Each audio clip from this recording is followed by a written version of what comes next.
Assalamualaikum warahmatullahi wabarakatuh. Kami dari kelompok 5 akan mempresentasikan hasil dari studi kasus kami, analisis perbandingan media sastra jurnalistik, yaitu mediamojok.co dan Terakota ID.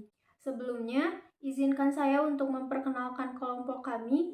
Yang pertama ada Sultan Rayantama Alfaris sebagai pemateri pertama, Zahratus Syamsiah sebagai pemateri kedua, dan saya sendiri, Tina Zahra Amalia, sebagai moderator sekaligus pemateri ketiga. Langsung saja masuk ke materi pertama, yaitu mengenai profil, manajemen produksi, dan manajemen komunikasi dari mediamojok.co yang akan disampaikan oleh Sultan Rayantama. Kepadanya disilakan. Baik, terima kasih kepada moderator. Di sini saya akan memaparkan pembahasan yang pertama, yaitu mengenai profil dari mojok.co. Mojok.co sendiri merupakan sebuah media digital yang berbasis daring ataupun online, yang menampilkan konten-konten yang berbeda dibandingkan dengan media-media sebelumnya. Lalu media daring ini berasal dari kota Yogyakarta, dan mojok.co sendiri menyuguhkan konten-konten yang unik, satir, dan dibalut dengan konten-konten yang jenaka, kemudian cenderung sarkastik dalam format esai, artikel, maupun opini. Kemudian selanjutnya mengenai manajemen produksi mojok.co. Yang pertama, tim produksi mojok.co terdiri dari 5 redaktur dan 1 sekretaris redaksi.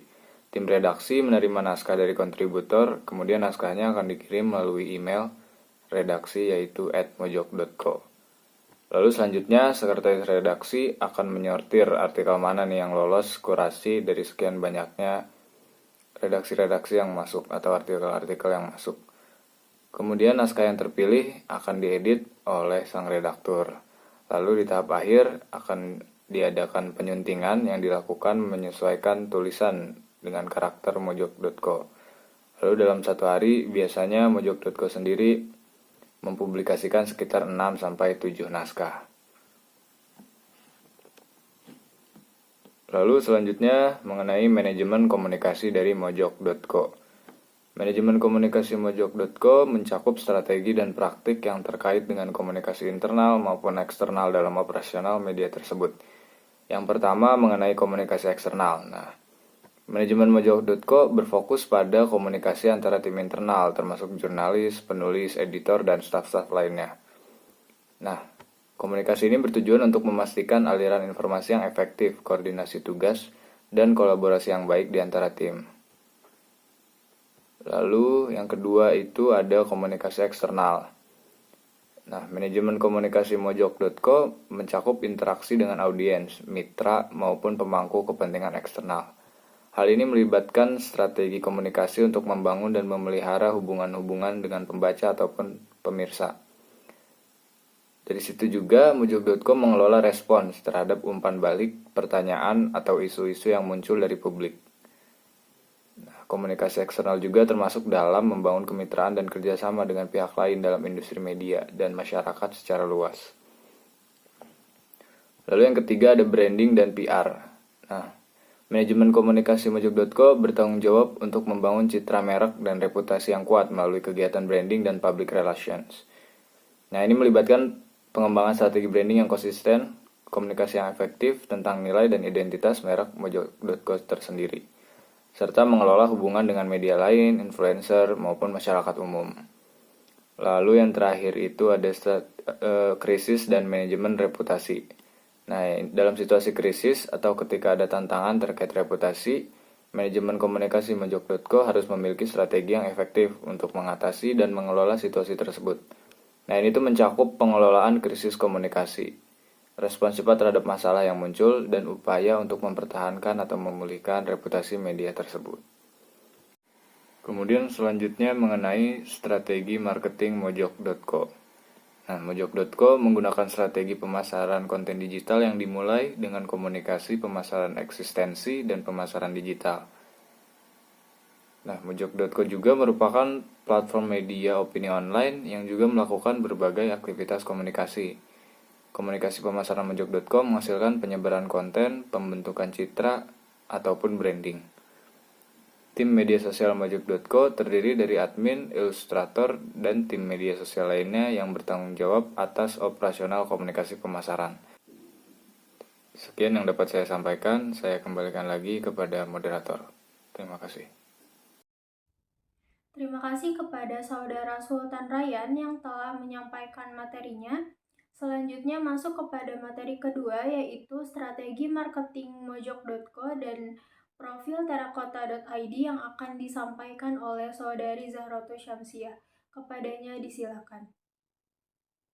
Sebelumnya, terima kasih kepada moderator yang telah mengizinkan saya untuk memaparkan materi yang akan saya sampaikan tentang Terakota ID. Terakota ID didirikan oleh Yayasan Terakota secara resmi sejak tahun 2016, tepatnya pada tanggal 13 Desember 2016. Terakota sendiri yaitu sebuah portal berita cyber yang menyajikan karya daripada para jurnalistik yang berkualitas secara mendalam dan memfokuskan pada laman sejarah, seni, budaya, maupun wisata. Setiap karya-karya jurnalistik nantinya akan dikemas dalam bentuk teks, foto, maupun video. Terakota juga menampilkan ragam informasi yang khas dengan segmentasinya yang khusus, yang akan memberikan ruang kepada masyarakat yang memiliki minat dan kepedulian terhadap informasi-informasi seputar sejarah, seni, budaya, maupun wisata. Next slide ada logo dari Terakota ID sendiri, atau bisa teman-teman lihat di PPT yang kita udah share ya. Selanjutnya ada konten media dari Terakota ID. Terakota ID ini memiliki beberapa konten media, yaitu sejarah. Sejarah, pada laman sejarah di sini menyajikan informasi seputar sejarah pada masa klasik sampai masa modern, dan pastinya disajikan secara proporsional dengan pemilihan narasumber yang tentunya berkompeten. Reportasenya juga secara mendalam untuk menyuguhkan cerita yang menarik dan memikat. Lalu selanjutnya pada laman selanjutnya ada laman seni dan budaya. Pada laman ini menyuguhkan beragam kesenian dan budaya Nusantara, mulai dari seni tari, seni musik, sastra maupun gerak tubuh. Konten selanjutnya yaitu ada laman hikayat. Pada laman ini merupakan kanal yang berisikan kisah, cerita, dongeng maupun dongeng yang berkembang di masyarakat, yang berkisahkan tentang kepahlawanan, keunikan, yang nantinya akan memberikan nilai-nilai kehidupan pada masyarakat, sekaligus akan disuguhkan sebagai hiburan. Lalu konten selanjutnya yaitu pada laman Terasiana. Terakota ID juga memberikan ruang kepada publik yang memiliki minat dan kepedulian terhadap sejarah, seni, budaya, maupun wisata. Strategi marketing mojok.co.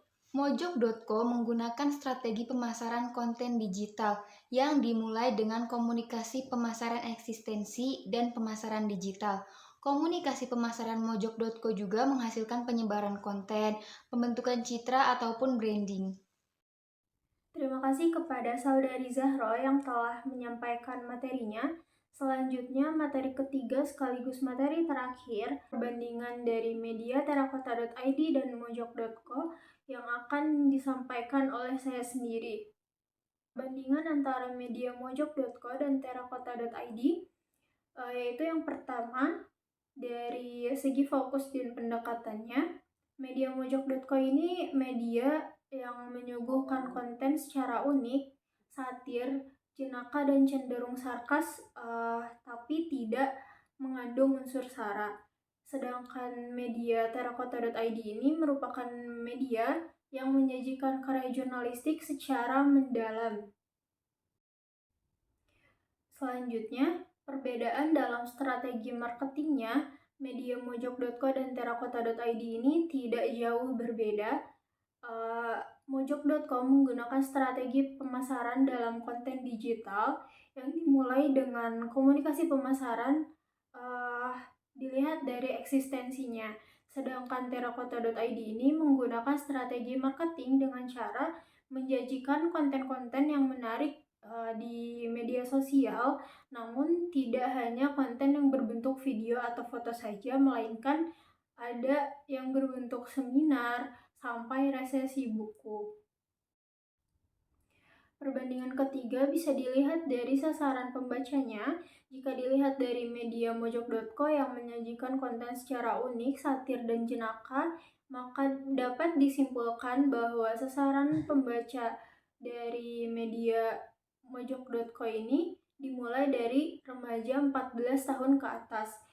Namun dari media terakota.id, karena kontennya disajikan secara mendalam, maka konten-konten mereka dapat dinikmati oleh remaja sampai dewasa dari mulai 18 tahun sampai 48 tahun. Perbandingan selanjutnya dari interaksi medianya. Media mojok.co ini melakukan interaksi dengan khalayak secara dua arah, di mana media ini memberikan konten dari internal media itu sendiri dan dari eksternal, yaitu mereka memberikan fasilitas untuk pembacanya agar bisa berkarya juga di media ini. Dan dari media terakota.id, interaksinya itu dengan cara mereka menyajikan segmentasi khusus yang dapat diakses sesuai dengan minat dan informasi yang dibutuhkan menyesuaikan dengan usia pembaca. Selanjutnya dilihat dari penyajian konten, media mojok.co sendiri menyajikan konten secara unik, sarkastik, dan jenaka yang kebanyakan isinya itu mengenai sosial, politik, dan agama. Sedangkan media terakota.id, isi kontennya itu meliputi isu-isu mendalam tentang sejarah, seni budaya, dan wisata. Selanjutnya dilihat dari penyajian konten, media mojok.co menyajikan konten secara unik dan sarkastik, dan kebanyakan kontennya itu berisi tentang sosial, politik, dan agama. Sedangkan media terakota.id menyajikan konten dalam bentuk foto, teks, dan video yang disajikan dalam segmen-segmen tertentu sesuai dengan minat dan kebutuhan pembacanya. Dan perbandingan terakhir yaitu dilihat dari isi konten. Isi konten media mojok.co ini meliputi esai, opini, dan artikel seputar isu-isu terbaru mengenai sosial, politik, agama, dan budaya. Sedangkan isi dari media terakota.id ini meliputi isu-isu mendalam tentang sejarah, seni, dan budaya, juga wisata. Penyampaian materi-materi telah selesai. Izinkan saya untuk membacakan kesimpulan dari presentasi kelompok kami. Mojok.co dan terakota.id adalah dua platform media online yang berbeda dalam segi fokus pendekatan dan cara penyampaian kontennya. Mojok.co berfokus pada konten yang unik, satir, dan humor tentang isu yang dibahasnya, sedangkan terakota.id lebih berfokus pada konten jurnalistik yang dibahas secara mendalam. Mojok.co sendiri menerapkan strategi pemasaran konten, sementara terakota.id lebih fokus pada pembuatan konten yang menarik di media sosialnya. Mojok.co menargetkan semua kelompok umur di atas 14 tahun, sementara terakota.id menargetkan terutama rentang usia 18 sampai 48 tahun dengan minat khusus dalam sejarah, seni, budaya, dan pariwisata.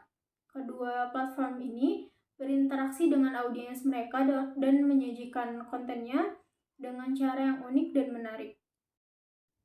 Sekian presentasi dari kelompok kami. Apabila ada teman-teman yang ingin bertanya, silahkan cantumkan di kolom komentar. Saya sebagai moderator mewakili kelompok 5. Mohon maaf apabila ada kesalahan dan kekurangan. Terima kasih. Wassalamualaikum warahmatullahi wabarakatuh.